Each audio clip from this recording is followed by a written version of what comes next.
মেহেদী হাসান জানতে চেয়েছেন, unofficial mobile সরকারি ট্যাক্স ফাঁকি দেওয়া হয়, এরকম মোবাইল ক্রয় করলে গুনাহ হবে কি না।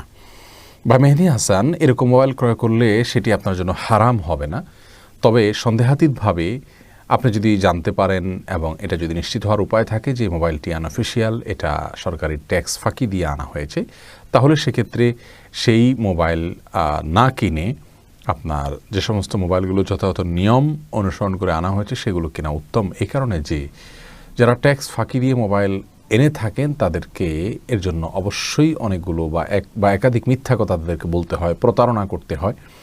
তো আপনি কেমন যেন তার সেই কাজের সহযোগী বা সহকারী হয়ে গেলেন, আর সেই সাথে আপনার ফাঁকি দেওয়ার মতো একটি কাজকে আপনি কেমন যেন প্রমোট করলেন। এসব জায়গা থেকে এটা ব্যবহার করা অনুচিত, কিন্তু এটি হারাম হবে না।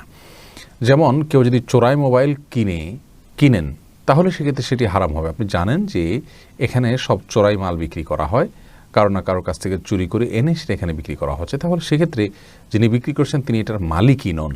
অতএব তার কাছ থেকে সেটি কেনা সম্পূর্ণরূপে গুনাহের কারণ হবে এবং হারাম হবে।